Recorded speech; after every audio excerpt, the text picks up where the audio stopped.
An accent. Right. Korean horse warrior. See, this hero who could have had anything has too much hubris. It becomes a tragic flaw. What do you mean the CIA is transferring her? Transferring her where? She's my case. I'm not done with her yet. Oh, she is not an imminent threat.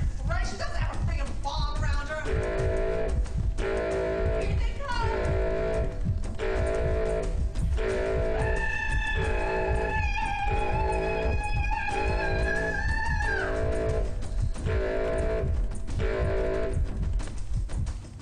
So the arrow flies into the deep dark void in time.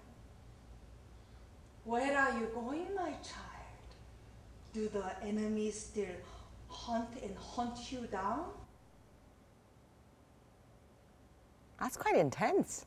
It's a very intense show because I do talk about terrorism, about torture, where the Bush administration had, where their stance was.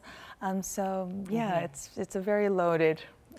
How do you switch gears like that, though, from a 64-year-old woman to a 12-year-old child in a matter of seconds? Right. It was an interesting process in terms of me writing it and then approaching it as an actor. Right. Because you would think I wrote it, but I would have to work on it as an actor to really crystallize and characterize each character. And I work with my director, Casey Stengel, and really had to work on fluidity or knowing where I am. And it was, as an actor, it's a treat because you get to play, you get challenged and you get to play all these different roles. So with kind of a switch of a chair, I need to be there at that level and deliver. Right. There are plans to turn this into a film.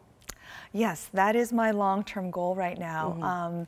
Right now, the solo performance piece as a stage piece is getting a lot of attention. So I go back to New York on November 3rd, and I'm part of the Ars Nova Theater Festival. So I'll be performing there, and hopefully it'll have a longer run. But aside from that, everybody who comes sees the show says this has to be a film because they want to see the two agents going at each other. And because the content is quite big and it's quite epic, they the responses has been that they want to see it in a film. So I'm right now, I've written the first draft of the film script, and so a lot of feedback is coming in, and also it was a finalist for the COFIC Directors Lab as well. So I know that there's interest in it, and I just have to continuously move that along. So I have some casting in mind, and there's some interest in it. So we'll see. So wish me luck. I'm trying to move it forward. I can't wait.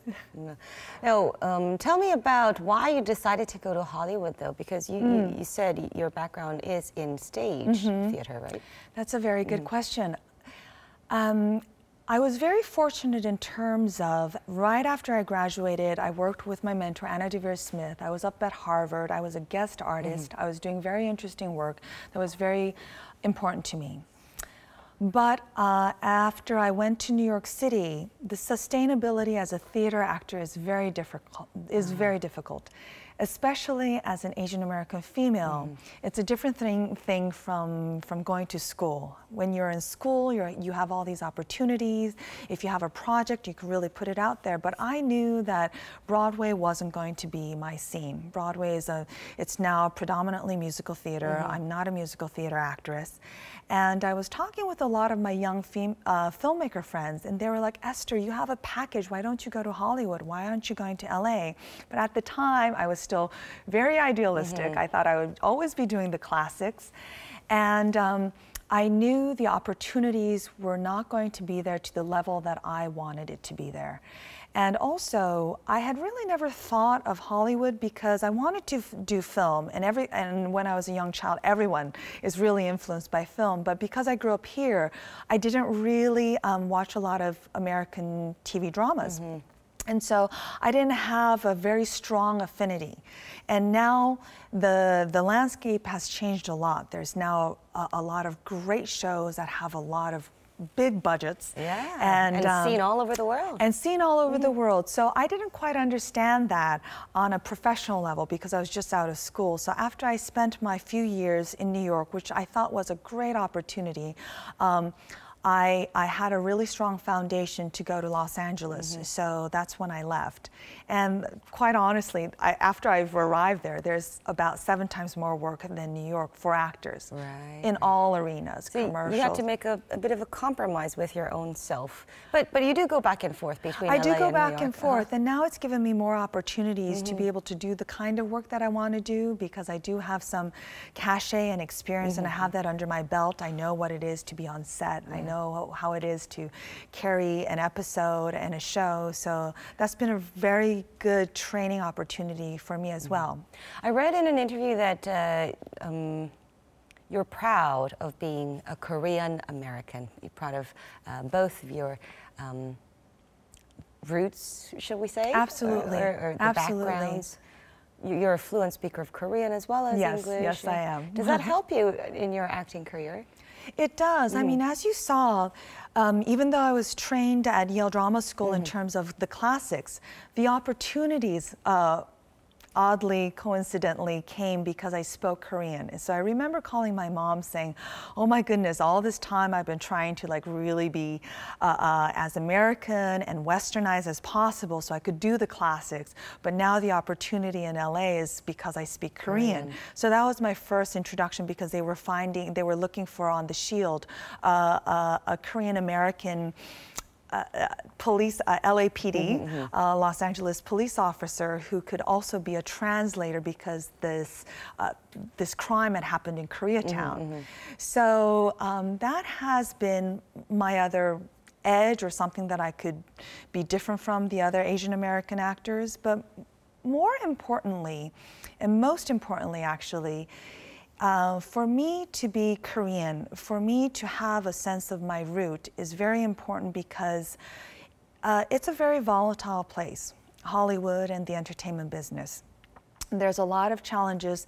There will always be somebody saying, you're too this, you're too that, you're not enough this, you're not enough that. But having come from Korea, knowing who I am, having very strong roots, but also coming from the mainstream, because once you're Korean in Korea, everybody's Korean doing Shakespeare in Korean. True. And that is not something that I ever thought was going to be a problem. Some of my Asian American friends have grown up being in the minority. So they have a little bit of sense of disempowerment, or either perhaps sometimes a chip on their shoulder that they have to prove. But for me, it's always like, why don't you know better? You should go see the world. Right. So I think that's given me a lot of strength, being Korean. But being a Korean American woman in Hollywood does come with its share of prejudices and stereotypes, no? I think it does. Sometimes I'm unclear which one is worse, being a woman or being Asian. And sometimes both, but sometimes it has, of course, its pros as well. But the entertainment business, as we know, it's a little bit better, I would say, in the U.S. than perhaps Korea. But the gender balance is certainly not equal. So that's a great challenge, but still, there's still a lot of opportunity for strong, powerful women to voice themselves. So that's been inspiring, but it's still not equal, for sure. I mean, there's a lot of censuses that have been out in regards to women who are over 40, who can't find work. The diversity issue is an ongoing thing as well, in regards to continuously pushing the broadcasters to really try and reflect the true fabric of the United States. And I think with our next election, with our next president, I think it's going to be a very, very exciting time in regards to arts and culture as well. Yeah, I think I think I know who you're going to be voting for in the upcoming U.S.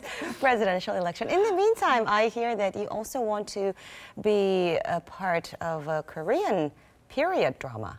Yes. Epic historical drama. Yeah? I mean, when I was young, I always loved the teadramas. I mean, it's epic, it's big, it's historical, and I think that's why I really, as a student, loved the classics. I absolutely love Shakespeare. I mean, who's a theater person and not really study and love Shakespeare? But really, when I did meet the classics, because it's larger than yourself, and it's very challenging but very fulfilling, and also I think I really can serve a lot into showing a heightened level, right, in about 2 or 3 hours. So because of that, I think I have this great love for specifically the big epics, the Korean 대하 dramas, and if I have an opportunity, that would certainly be something that I would not pass on. Who knows? Who knows? We might see you in one of those epic dramas. Plus, we've got that movie to look forward to. In the meantime, we'll keep looking for you on the American TV series. Well, thank you very much. Thank you very much for your time today. Oh, no, thank you for inviting me. It was a pleasure. Yes, I do hope to hear many more wonderful things, many wonderful accomplishments by Esther Chae in Hollywood and really here in Korea as well. That's it for today's Heart to Heart. I'll be back with more next time. See you then.